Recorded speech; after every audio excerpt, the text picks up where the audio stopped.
Hey, how are you doing, everybody? And, welcome back to another episode here in what has become very quickly the cursed Week 9 of 2021 fantasy football. I don't know if I've ever quite seen the amount of news, breaking stories, drama, injuries, health concerns. This week has really encompassed everything a fantasy manager has nightmares of in terms of operating your teams in your leagues and whatnot. Let me know down in the comment section below, you guys, what event has most disrupted your fantasy season so far this week.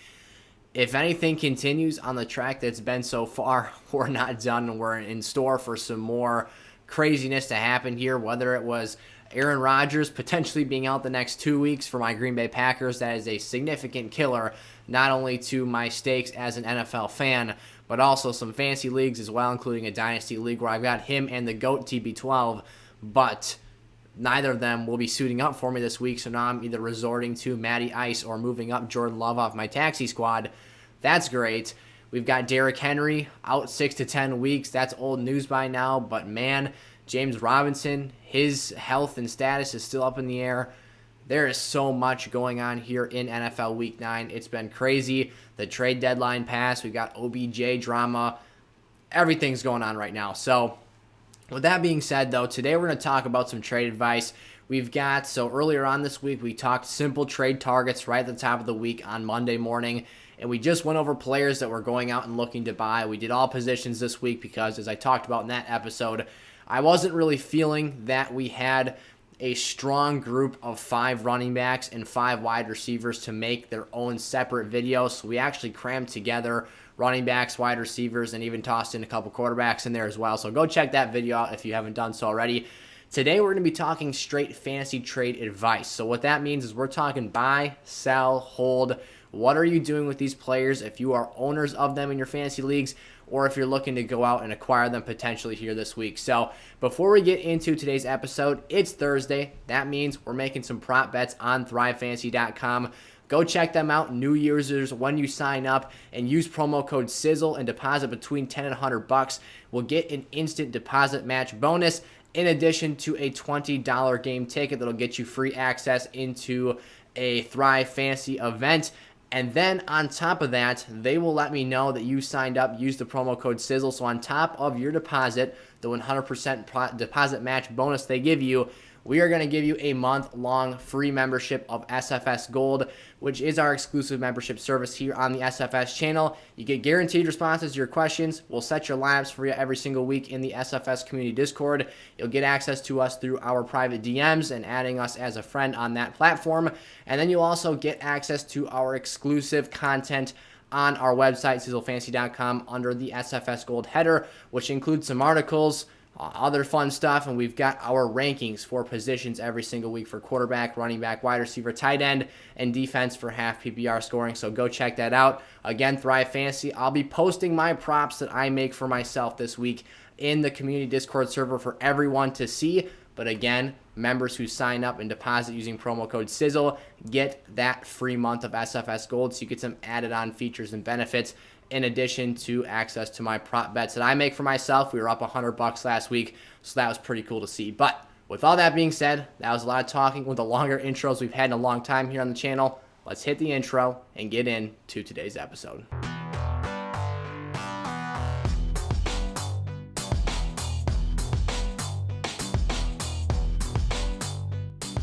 Alrighty, here, getting into our first player, we're going to talk about Kyle Pitts at the top of today's video. Kyle Pitts, if you have the opportunity or a situation where you could go out and buy Kyle Pitts this week in your fantasy leagues, I'm going to do so. I'm still buying into the upside that Kyle Pitts has despite a very disappointing 2-reception, 13-yard performance against a really stingy Carolina Panthers secondary. I believe in Kyle Pitts. I think that him and Matt Ryan are going to have an opportunity here with Calvin Ridley stepping away from football indefinitely. So that just means we don't necessarily have a time frame or timeline as to when he's going to be returning to that lineup. Kyle Pitts is clearly the best offensive weapon this football team has, and he's dominant. He has all the physical intangibles, all the athletic measurables, that you could be looking for to find and pinpoint a dominating and just key player to an offense here. He plays tight end like an X receiver, and I think that you might get to a point this season where you feel like in a week in, week out basis, Kyle Pitts has the highest upside of any player at this tight end position. Travis Kelce's numbers have been down a little bit this season so far. Last week, not too great as well. Lost a fumble. Very uncharacteristic performances from Travis Kelce. Now, I still think he's the most consistently reliable tight end one this season, but the gap is certainly closing between Kelce and the field. Kyle Pitts, I think, has an opportunity to step up to the plate here, do some big things down the stretch of this season. Now, this is not to say Kyle Pitts is a buy low candidate, because that's probably something that would be a little far-fetched of me to say, because despite the fact that he isn't a blue chip player just yet in this league, he's certainly on the trajectory to be that someday, and eventually he could realize that potential by this year's end. But Kyle Pitts, if you've got yourself, again, a situation, I would even move off of a TJ Hawkinson plus another player package to move up and get a Kyle Pitts. Mark Andrews even might be another player I'm willing to fish away for a Kyle Pitts, because I believe in his upside so much here. And again, with Ridley off the field, I think the focus of Matt Ryan in this passing offense points directly towards Kyle Pitts' direction. He's got himself a really, really advantageous situation here. Adrian Peterson, now he just suited up for practice for the first time with the Tennessee Titans this morning as I'm recording this video late on Wednesday night. It's going up Thursday morning. AP is someone, before he even takes a snap in a Tennessee Titans uniform, I'm actively trying to sell him. Sell high on this hype if you can. Now, for those of you in seasoned and veteran fantasy leagues, you might not be able to do so here, but I truly think there is a very, very capped ceiling for what Adrian Peterson can be in this offense, and at best, I see him as a lower-end RB2 play for the rest of this fantasy season. There's no doubt, no question. You're getting a run-centric, run-first, smash-mouth football team that Adrian Peterson is being inserted into. But at what point do we be real with ourselves here and evaluate his ceiling for what it can truly be? Adrian Peterson at age 36 is not Derrick Henry. He can no longer do the things that Derrick Henry did at the peak of his performance this season, and he's not going to be able to replicate those numbers. There's chances that AP can come in at some point this season, have a couple touchdowns, maybe get close to that century marker on the ground, and have a really productive fantasy outing, but he's not going to be out here putting up top 12 running back numbers. And I think a lot of people looking at, all right, this is the Tennessee Titans, Derrick Henry did this in this offense, Adrian Peterson is one of the GOAT running backs, he can do that as well. Age 36, you're out of your physical prime. You've got a definite capped ceiling here. I think the floor is nice. I think there's a nice opportunity for him to see consistent touches on a week-over-week basis. I hate the matchup this week, first and foremost. That's why I'm already advising to sell him, because I think that his stock can fall dramatically if this game gets ugly for the Titans. And if that's the case, they're not even going to have the choice to run the ball that much. I'm looking to move off AP here in Week 9. Capitalize on that hype when you're able to do so. Odell Beckham Jr., now this one goes back to the cursed Week 9. We posted our must-sit wide receivers episode, and then a mere 2.5, 3 hours after that video went up, news comes out that the general manager dismissed Odell Beckham Jr. from practice, meaning he asked him, all right, you don't have to come. Let's go sit down with your agent. Let's talk to your team reps. Let's figure this thing out long term, because clearly there's an internal rift between OBJ and the Cleveland Browns organization. So now it looks like he's probably not going to play to begin with. So I guess a thick-skulled a thick-skulled must-sit player there, because he's literally potentially not even going to suit up this week. So OBJ, again, just trashing right through my stardom sit-em advice for this week. With that being said, though, all that, I'm going to hold Odell Beckham Jr. right now.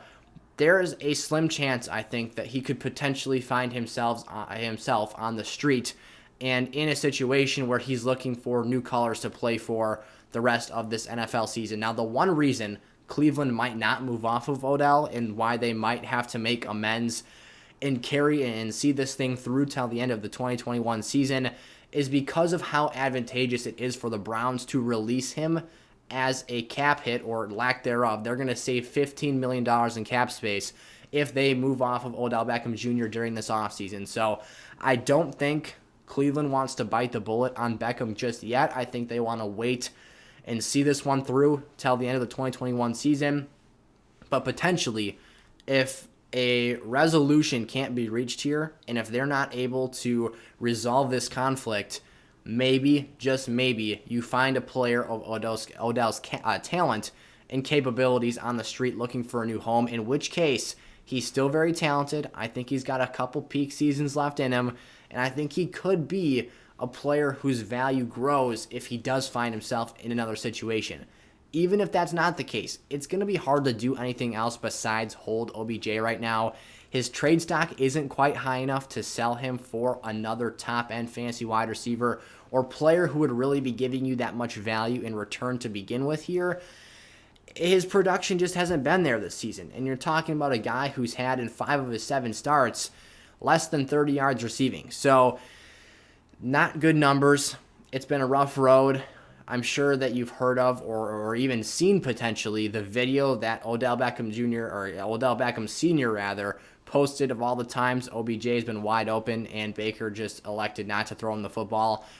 Baker even came out in a press conference that said any sort of verbal connection between him and Odell would go a long way to help resolve this conflict. It's become a mess in Cleveland, but I'm staying put. I'm going to try and stay patient if you've got a share of OBJ. I personally don't, so I'm not speaking from personal experience this season, but if you do have Odell on your roster, there might be some room here where if they can figure it out in Cleveland, he's still talented. He can still be a deep threat. The one thing to keep your eye on is he does have an AC joint sprain in his shoulder, but if I'm not mistaken, that's something that Justin Jefferson started off this season dealing with, and he's been just fine here. So OBJ, hold, be patient. It sucks right now. It's been a tough year.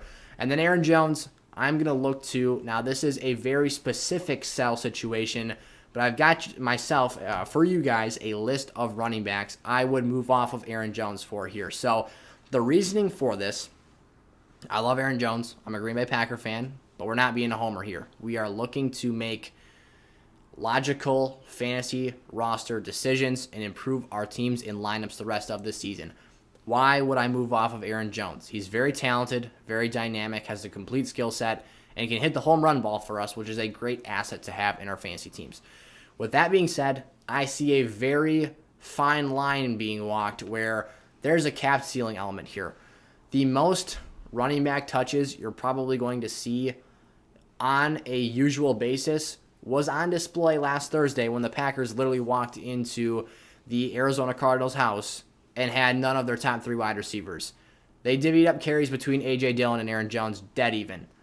I expected that Aaron Jones was going to see a game in which he would have an elevated level of touches in comparison to his other performances this season, and rather than doing that, the Packers did increase their overall rushing attempts, but they distributed them to A.J. Dillon. So there's a very clear message we're getting from Matt LaFleur and this coaching staff. They're trying to keep Aaron Jones fresh and healthy, and I think that that's smart in the case of my Packers trying to keep Aaron Jones ready to go for a postseason push. But for fantasy managers, that is no bueno for us, and that ultimately reduces the amount of impact he could have in our fantasy lineups. Outside of a couple performances earlier on this season, including a 4 total touchdown game against the Detroit Lions, Aaron Jones has not seen ridiculously high ceiling numbers. And again, while he is super talented, while I do like this situation, I don't love it for fantasy long-term purposes. I've got, 5-6 running backs here. If you can either make a package deal or flip Aaron Jones straight up, that's not going to be possible for you to do with some of these players. But again, if you can find some sort of a package with Aaron Jones, a wide receiver 2 or 3, some bench depth, whatever the case might be for your individual leagues, I would do a trade involving Aaron Jones for Alvin Kamara, Dalvin Cook, Ezekiel Elliott potentially, Najee Harris, Austin Eckler, Jonathan Taylor. All running backs for the rest of this fantasy season I have more confidence in than Aaron Jones. And even if we're talking healthy James Robinson, I might listen to that offer. Now, tough matchup this week. That heel injury might make me second-guess things a little bit more. But prior to that, I would have been listening because of how dependent the Jags offense has been on James Robinson. His volume's been great, efficiency, rushing touchdowns, it's all been there. But Aaron Jones, a player I'm looking to move off of this week. Brandon Aiyuk, not too much in-depth analysis here. This is simply the eye test of watching him against the Chicago Bears this past week. I saw something out of Aiyuk that I haven't quite seen in too many other spots or performances this year. That's quick twitch, agility, and he just looked like he was finally fresh and in a groove and in a rhythm out there on the field. No gaudy stats for him this week. Nothing too ridiculous. Only 4 receptions on 7 targets, 45 yards, and a 2-point conversion scored. But his routes, again, looked really twitchy. He was separating at a nice level, finding space from defenders. There's no real way, in my mind, that Brandon Aiyuk can recover and live up to the expectations that were placed upon him by being a 5th-round pick in fantasy drafts this year. But I think we're going to start to see him down the stretch as he gets more healthy, finds his way back in this offense. He impressed Kyle Shanahan last week. Coach Shanahan, after the game, said that Aiyuk played his butt off. That's something that goes a long way with coaches. This might start trending back to what you hoped to get from him this season. Now, he's not going to reach those expectations full out here, and I don't think he's going to come out here and be a fringe wide receiver 1 play or a very strong wide receiver 2 start. But there might be some wide receiver 2 performances in store for him the rest of the way this season, and he could find himself scraping into that weekly flex position role. So a lineup starter week over week here the rest of this fantasy season, if everything goes right and he continues to get integrated into this offense better and show that his health is trending forwards in the right direction. So Aiyuk, someone I'm looking to go out and buy right now. Michael Carter, if you're a Michael Carter owner, I'm holding. Probably not too realistic for other fantasy managers to go out and buy Michael Carter after such a huge performance in PPR scoring. But for those of you who already own him, if you're getting trade offers, unless it's something very significant, I'm going to stay put. Michael Carter's got all the workings here of a league-winning fantasy running back. If you stuck with Michael Carter from draft season all the way until now, congratulations. It's paying off. I drafted probably 4 or 5 shares of Michael Carter across my leagues this season, and it was brutally painful. Keeping him on my bench, stashing him, and just waiting and waiting and waiting. But finally, now that he has lived up to expectations, become a very, very involved receiver, even started to see some work on the goal line, scoring touchdowns in the red zone, it's all paying off, and you might have yourself a legitimate top 24 running back option in PPR leagues for the rest of this season. He's explosive. He has a dynamic play set. He can catch passes at a very good clip. These are just things that we needed to start to see from him on a more frequent, more consistent usage rate. He's got a real fantasy skill set. He's one of the players that fits the mold perfectly for what you like to see out of your fantasy running backs. He's not a huge player, not going to be a bulldozer on the goal line, but he's still getting reps down there, which is what counts.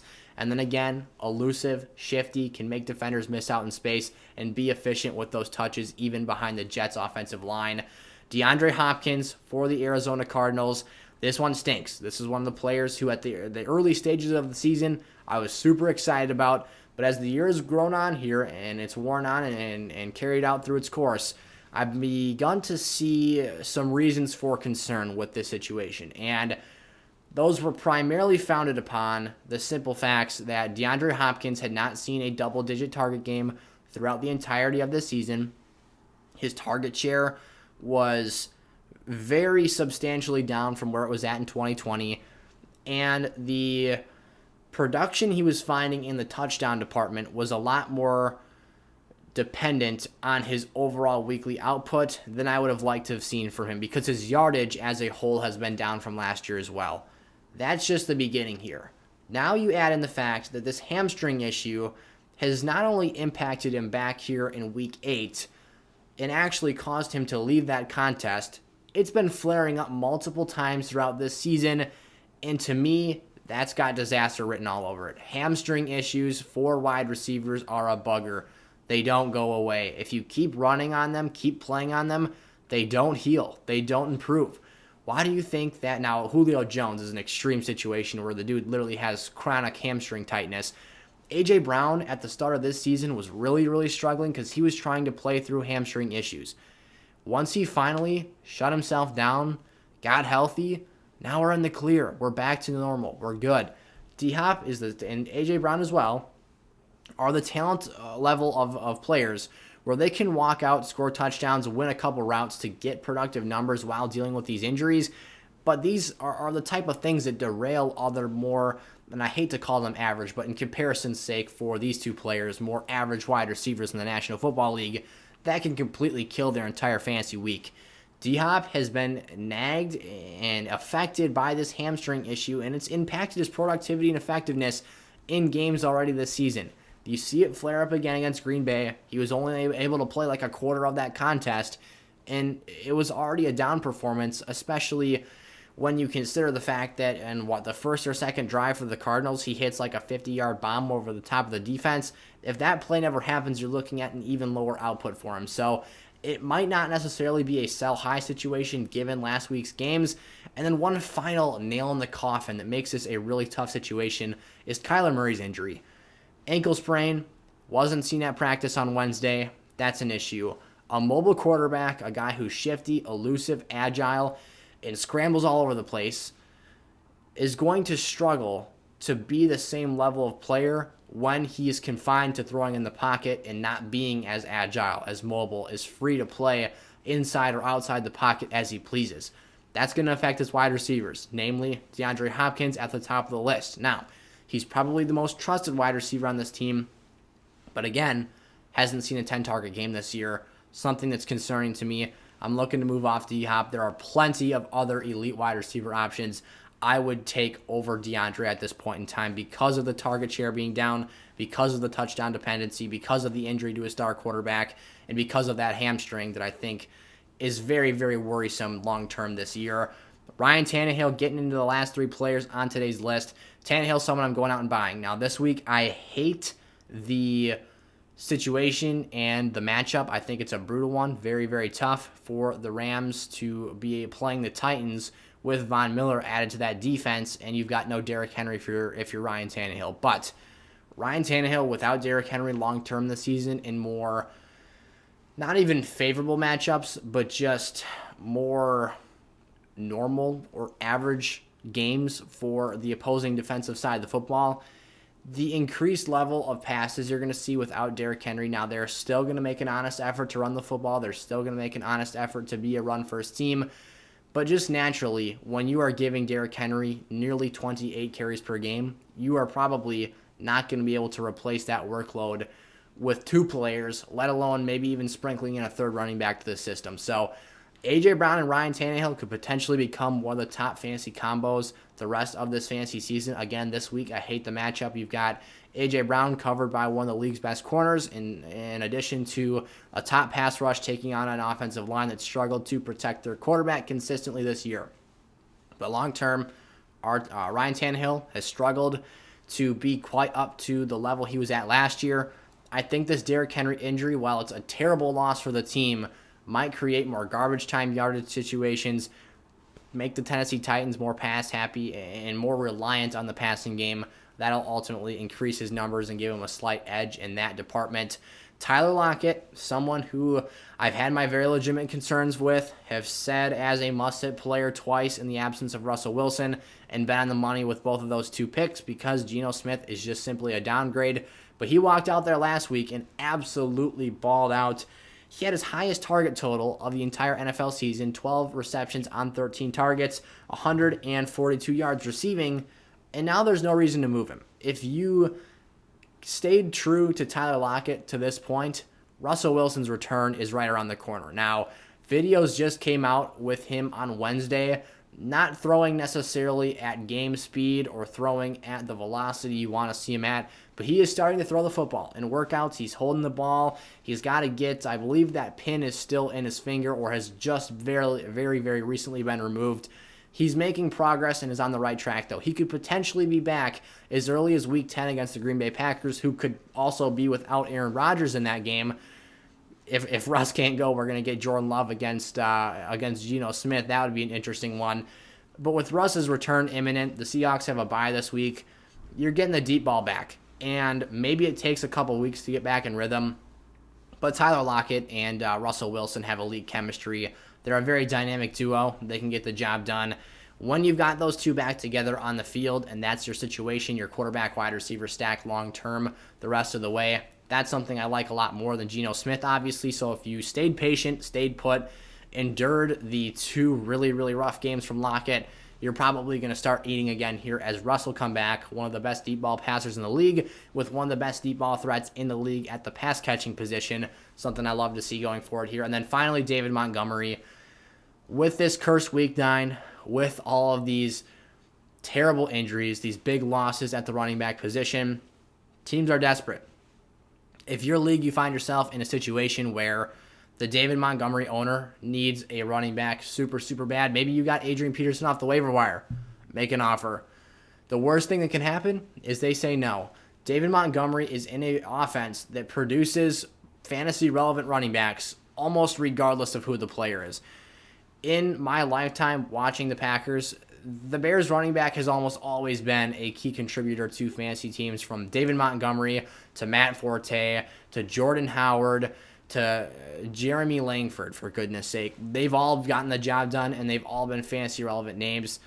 That's just what they do here. Chicago runs the football and plays defense. They do it at a very good level, and despite the fact that they're still working on this passing game like heck, once you get David Montgomery back, he's going to be a steady and consistent RB2 for you the rest of the way this season. He's involved as a receiver. He's a workhorse running back. He gets goal line carries. He does everything you want him to do. So you're looking at a Week 11 estimated return right now. The Bears, I believe, have a Week 10 bye. So you've got the game this week. It's a Khalil Herbert game again here against the Pittsburgh Steelers.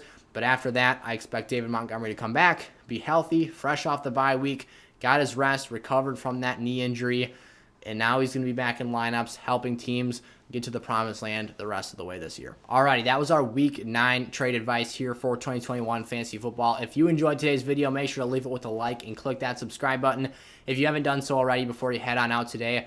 Remember, again, one more time, it is Thursday, so we've got our prop bets live on thrivefantasy.com for tonight. Again, in the community Discord server, I will have my picks that I'm making for that game, so you can either check those out and bet with me, or you can bet against me, whatever you want to do. Promo code SIZZLE. When you deposit between $10 and $100, will get you that instant deposit match bonus and a free month of SFS Gold. So go check that out. It's a great offer. It's a great deal, and it's really fun. Again, we were up $100 last week, so that's pretty cool to see as well. So thank you all so much for watching. I will see you guys next time. Peace out.